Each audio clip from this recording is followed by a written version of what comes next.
In 1980, Betty Ogiel started on a life of struggle when, at the tender age of 3 years, her father died suddenly.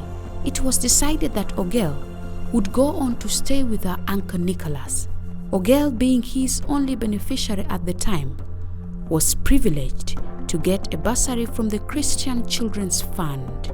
From being a full-time homemaker to playing cat and mouse with death-biting Karamojong warriors, surviving a scourge of jiggers, scabies, physical abuse, and even teaching herself English and Swahili, Ogiel remained at the top of her class performance and even starred as an athlete at district level. I got to run my first race and won. A discovery moment for me. It was exciting, it was uplifting. The struggle continued soon after when it came time for Ogiel to go to the next level of education. After first term had ended, senior one, of course, like any other kid, I was excited to go back home. However, I did not have transport. I decided to go on the road waiting for any car. I remember when I sighted that army truck coming, it was like I had seen my savior. I was happy to reach home, but alas, my happiness vanished. There was no sign of my uncle, his wife, and their kids. I was all alone. I had no relative. The idea of starting to brew came to mind.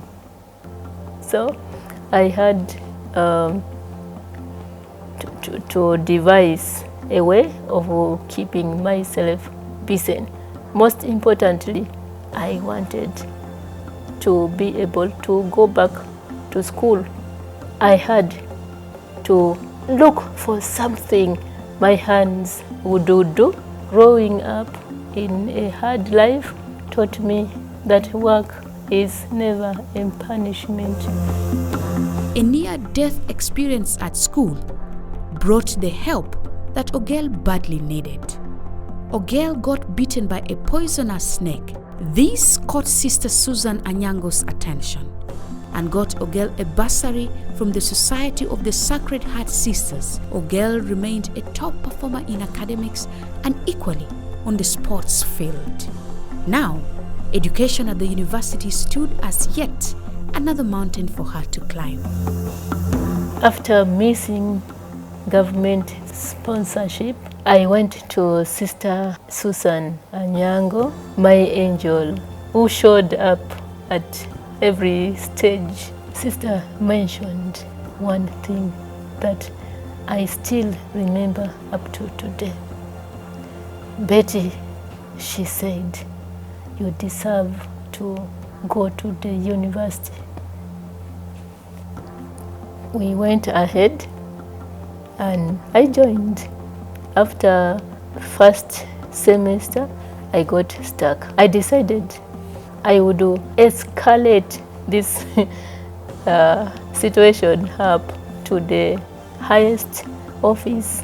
The next day, I was in professor's office.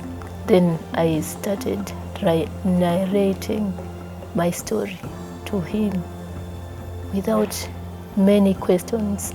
Professor Ogiel Epelo said, it is okay, I will pay your tuition until you complete university. That was the happiest day in my life. But there was still another problem, which was accommodation. I ended up at the sports ground. I slept in the benches of the changing rooms up to the time I completed my university.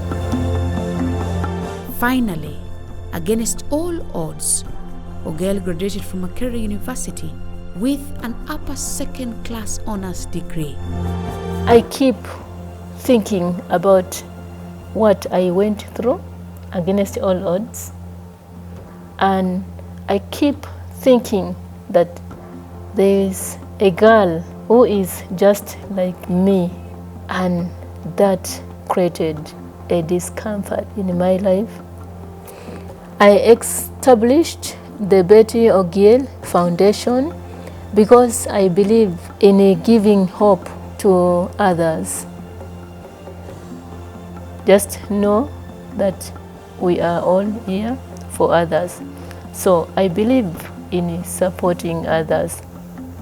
My late father did not take our family like important, because for us, we had that, I don't know, either I believe in Karamoja there, that you educate a girl child, the girl child will become a prostitute. So they don't value education so much on the side of girls. If I finish and get that degree, in our village, I will be the first person with that degree.